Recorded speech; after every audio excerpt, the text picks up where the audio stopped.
और शुरू की पढ़ाई करने के बाद फिर वो विदेश में पढ़ाई करने चले गए।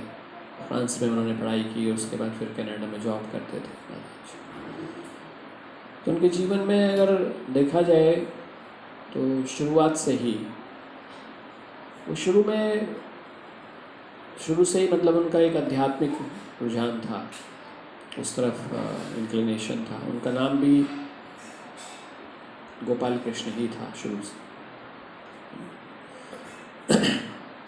तो महाराज जो है वहाँ पर मॉन्ट्रियल कनाडा में सेंटर था, तो उस केंद्र में जाते रहते थे बीच बीच में। जैसे हम जानते हैं कि कोई व्यक्ति अगर विदेश में रह रहा है और उसे भारतीयों का थोड़ा संग मिलता है और वो है तो व्यक्ति थोड़ा अट्रैक्ट होता है, चला ही जाता है। क्योंकि यहाँ हम अपने देश में रह रहे हैं, अपनी सभ्यता में रह रहे हैं, तो यहाँ लोगों का मिलना अच्छा लगता है क्योंकि उनका जो कल्चर है वो एक ही जैसा है। लेकिन विदेश जाते हैं तो वहाँ पर अपना कल्चर महसूस होता है कि अपना कल्चर जो है वो नहीं है। तो वहाँ पर अपने देश के मिल जाएं, आसपास के लोग मिल जाएं तो अच्छा लगता है कि वो वहाँ के अपने जैसे ही लोग हैं। तो इस तरह से महाराज जो है वो टेम्पल जाया करते थे। लेकिन तब तक प्रभुपाद से उनका कोई इंट्रोडक्शन नहीं था। मंदिर में जाते जैसे बहुत सारे व्यक्ति हैं, जो पहली बार आएगा तो उसे कौन प्रभुपाद हैं, कौन है, क्या है, वो सब नहीं पता होगा। शुरू में एक दो बार आएगा तो उसे ये कि हाँ भाई भजन कीर्तन होता है, प्रसाद होता है, अच्छा है, भगवान का पूजा होता है, ठीक है, इतना समझ में आता है। तो ऐसा शुरुआत में वो जाते रहे, जैसे वीकेंड प्रोग्राम होता है। तो एक बार प्रभुपाद का आने का वहाँ हुआ, तो प्रभुपाद को लेने जाना था एयरपोर्ट पर, और प्रभुपाद वहाँ रुकने वाले थे। तो वहाँ जो टेंपल था उसमें प्रभुपाद का एक रूम था। तो सभी भक्त जो है वो बड़े उत्साहित थे कि प्रभुपाद आ रहे हैं। और उस समय आप देखिए कि प्रभुपाद का जो मूवमेंट था वो बहुत तेज़ी से बढ़ रहा था, जो हरे कृष्ण मूवमेंट था।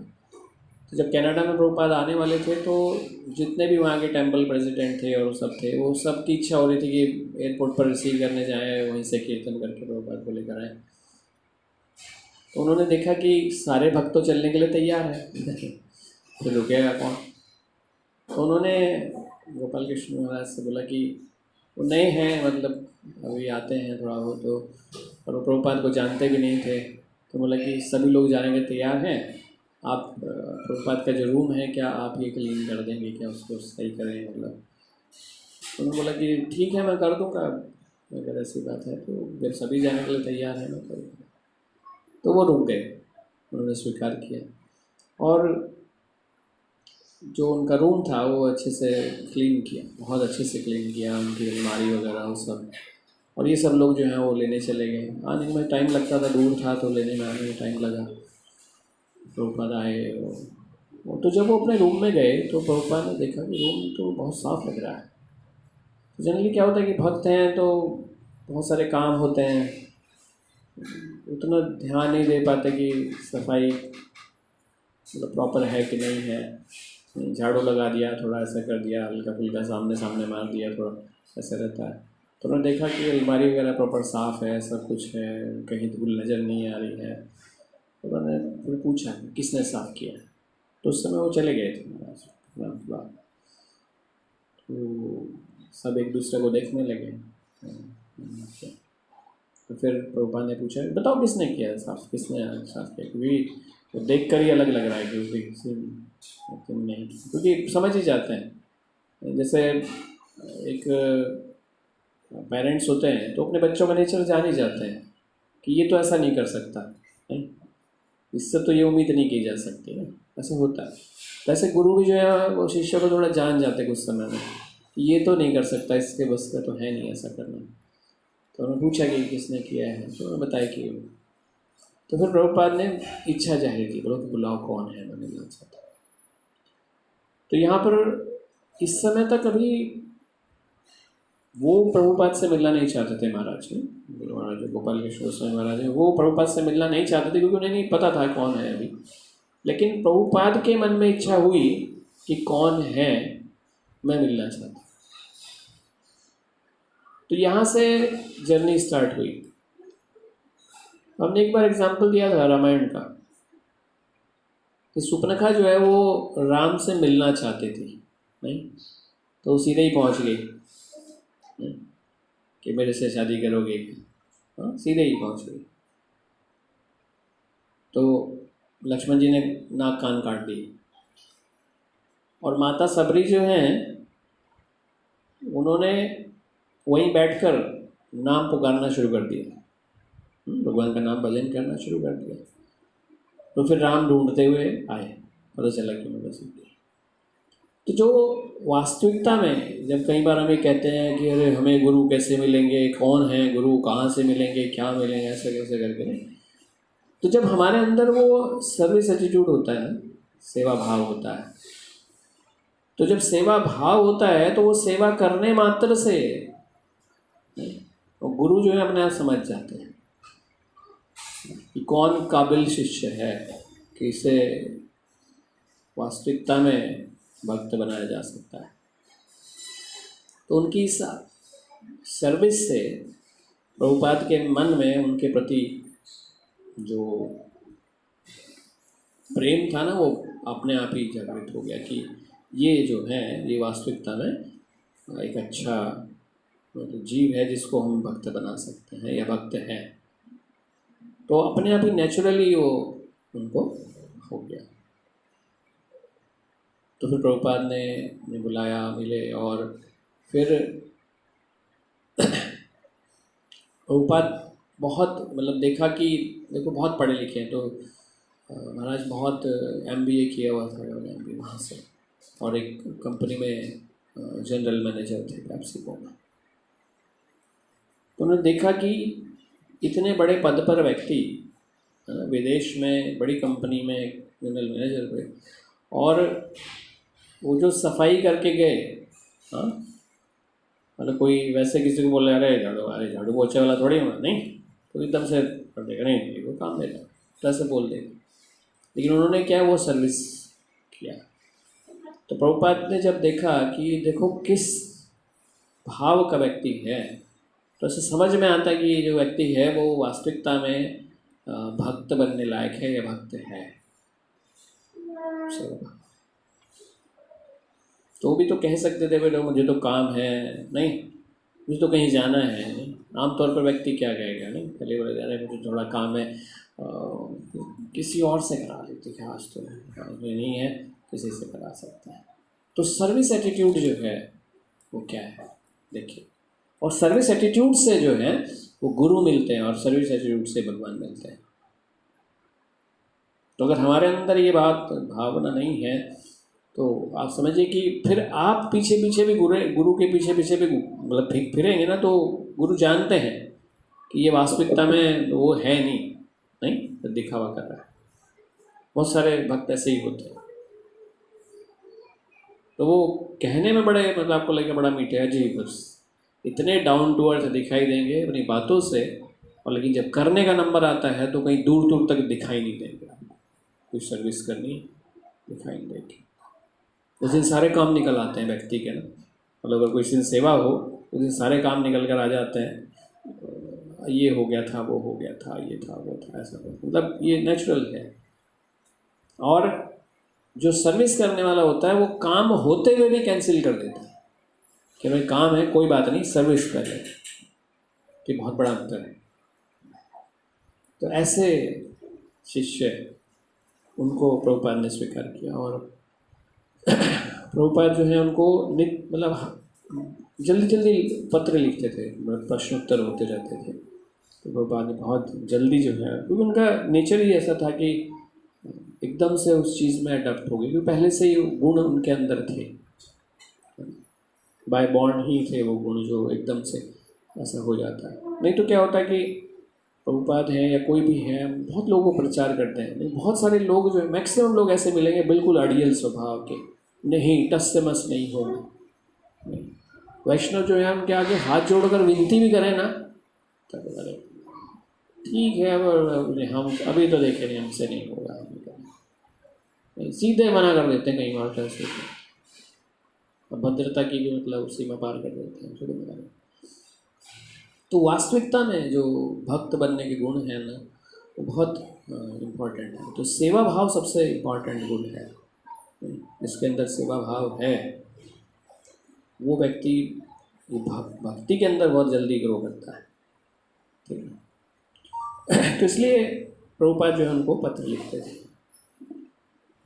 एक बार तमाल कृष्ण गोस्वामी महाराज जो हैं वो एक संघ में बैठ के बता रहे थे। तो महाराज के एक शिष्य हैं, होलीनेस भक्ति आश्रय वैष्णव आश्रय महाराज उनके शिष्य ही हैं, और अभी महाराज जो हैं वो सन्यासी हैं। तो वो अपने बारे में मतलब वो अपने पर्सनल एक्सपीरियंस शेयर कर रहे थे उनके महाराज के ग्लोरिफिकेशन में। तो वो इस बात का जिक्र कर रहे थे कि शुरू में जब 1975 में यहाँ पर वृंदावन में कृष्ण बलराम मंदिर जो है वो बन रहा था, तो उसका कार्य जो है वो तेज़ी से नहीं चल रहा था।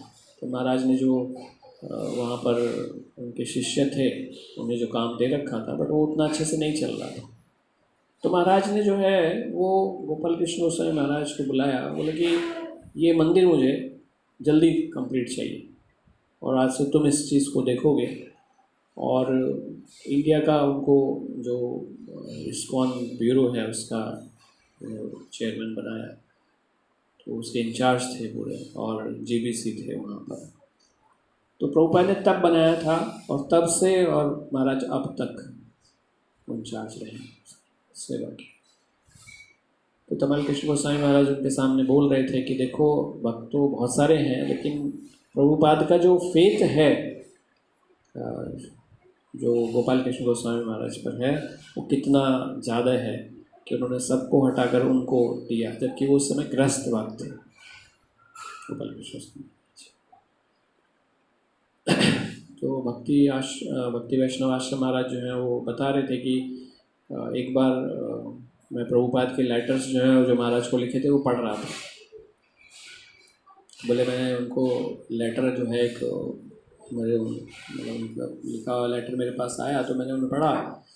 तो बोले कि मैं देखकर इतना मतलब प्रभावित हुआ उससे कि प्रभुपाद ने जो लिखा गोपाल कृष्ण गोस्वामी महाराज के बारे में, कि वो पढ़ के मैं इतना प्रभावित हुआ कि देखो मतलब ये जो है कितनी बड़ी आत्मा है, पर्सनैलिटी है, जिनके बारे में प्रभुपाद ने इसलिए तो प्रभुपाद ने लेटर में लिखा था कि तुम ग्रस्त होते हुए भी मेरे लिए एक सन्यासी के समान हो। तुम अपनी सारी जो सैलरी है वो मुझे दे देते हो लाख,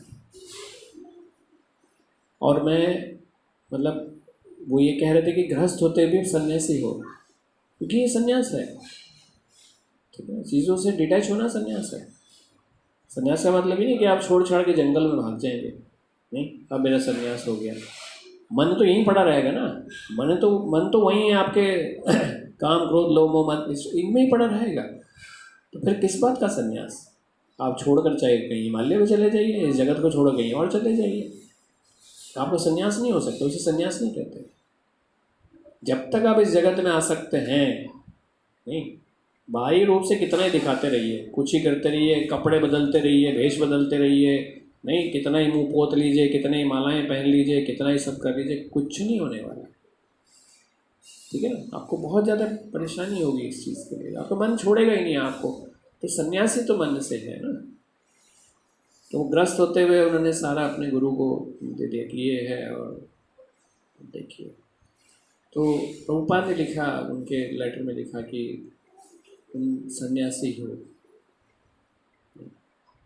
और आगे लिखा कि मैं एश्योर करता हूँ तुम्हें कि जो तुम धन दे रहे हो ये सिर्फ और सिर्फ भगवान की सेवा में ही इस्तेमाल होगा, कहीं इधर उधर नहीं होगा, ये मैं गारंटी देता हूँ। तो महाराज पढ़ के भी भक्ति वैष्णव में पढ़ के बोलेंगे कि हमें इतना मतलब अच्छा लगा महाराज के बारे में पढ़ के कि प्रभुपाद इतना उनको गारंटी दे रहे हैं, तो कैसे किस कोटि के भक्त हैं, नहीं, किस कोटि के शिष्य हैं। महाराज ने प्रभुपाद का आदेश था कि भारत में जो बीबीटी है भक्ति वेदांत बुक ट्रस्ट, उसको देखें और बुक पब्लिश करें और बुक डिस्ट्रीब्यूशन को। तो महाराज ने उस समय से 1975 से और अभी तक भी, लास्ट तक भी जब तक भी गए। बुक डिस्ट्रीब्यूशन स्वामी एक बहुत बड़े रोल की तरह से उन्होंने प्ले किया अपने जीवन में। तो हम देख सकते हैं कि गुरु के आदेशों का पालन करना, कि कैसे चीज़ों को सही रूप में लिया जाता है, सीरियसली लिया जाता है। प्रभुपाद ने कहा तो बहुतों से होगा, ऐसी बात नहीं है, लेकिन क्या सबने सीरियस लिया? नहीं। क्या सबने सीरियसली को कार्य किया? ये इम्पोर्टेंट है। कई बार ऐसा होता है कि कोई संदेश जो है वो एक जनरल लिख दिया जाता है, तो उसमें कोई ऐसा, अरे अपने लिए थोड़ा ही है, लिखा है, नहीं ज़रूरी थोड़ी ज़्यादा सीरियस लेना है कि मतलब लिखा है। और कुछ ऐसे होते हैं मेरे लिए लिखा है, शायद मुझे करना चाहिए। तो हमने बताया था कि भागवतम में तत्श्रवण मतलब ऐसे श्रवण करना कि मेरे लिए कहा जा रहा है, ऐसे कि बिल्कुल मेरे लिए कहा जा रहा है। अच्छा, मेरे लिए कहा जा रहा है तो मेरे लिए इंस्ट्रक्शन है, तो इस तरह से लिया जाए। भागवतम सबके लिए बोली जा रही है, हमने बताया। अब उसको लोग कैसे लेते हैं उसी हिसाब से उनका फल निर्धारित होता है। कोई ऐसे लेके बैठा है बस इससे मेरा उद्धार होना है और मैं इस तरह से श्रवण कर रहा हूँ कि मेरा जीवन इससे सफल हो जाए, और कुछ इस तरह से नहीं बैठते हैं, अरे वो उन्होंने कराई है, ये सुन रहे हैं, इनके लिए कराई है, इन्होंने कराई है, हम लोग तो बुलाया था तो आ गए, हम लोग प्रसाद वसाद लेके चले जाएंगे। कुछ इधर उधर हुआ तो सुन लिया, थोड़ा बहुत कान से सुन लिया, नहीं तो ठीक है, इनका प्रोग्राम है, इन्होंने बुलाया था, हम आगे बैठ गए, छुट्टी। नहीं, जैसे किसी की शादी होती है तो आप वहाँ शादी में बहुत ज़्यादा इंटरेस्टेड तो नज़र नहीं आते। अच्छा भाई कौन है, कहाँ से आई है, और जब वो आए तो मैं जब भी जाके बैठ जाऊँ, उनके रिश्तेदारों के साथ में बैठ जाऊँ, और नहीं, वो परिवार वाले बैठेंगे। नहीं, आपने क्या करना है, 8 बजे प्रतिभोज, तो ठीक है 8 बजे घर से निकलो, 8:15 साढ़े 8 पहुँच जाओगे ना, तो शुरू हो ही गया होगा, प्रतिभोज करो। और प्रतिभोज करने के बाद लिफाफा हाथ में थमाओ, आप जानो, आपका काम जाने, बाकी हमें कोई लेना देना तो नहीं है। आप विवाह में गए तो बोलो विवाह में गए, विवाह में गए थे, क्या देखा वहाँ पे, एक फ़ोटो खिंचा ली। और जिनके यहाँ वैसे जैसे देर रात शादी होगी तो वहाँ फ़ोटो वोटो का भी कुछ नहीं, उनके साथ में थोड़ा फ़ोटो खींच ली। आपको पता नहीं हुई नहीं हुई शादी, नहीं, आप तो खा के चले आए, बाद में वो सही सलामत शादी हुई या नहीं हुई कुछ पता नहीं अगले दिन फिर बाद में हाँ हो गई थी तो पता चलता। वास्तविकता आप तो खा के आ गए ना, बाद में हुई या नहीं हुई क्या पता आपको शादी। कहीं ऐसे किस्से भी हो जाता है, बात बिगड़ जाती है तो वास्तविकता में हमें कुछ उससे कुछ लेना देना नहीं है ना। हमारा तो जो जाने का प्रायोजन है वो पता है कि हमें ये प्रायोजन है। तो इस तरीके से इस जगत में भी हम उसे सीरियसली लेते हैं, अपना मान कर लेते हैं, नहीं लेते हैं उस हिसाब से। अब हम इन्विटेशन देख कर हमें ऐसा नहीं लगता कि मेरे घर की शादी है जो मुझे जाना ही पड़ेगा, ही नहीं, या मैं उसके साथ साथ ही लगा रहूँगा जब तक लास्ट तक वो नहीं होता। नहीं, कितने लोग रहते हैं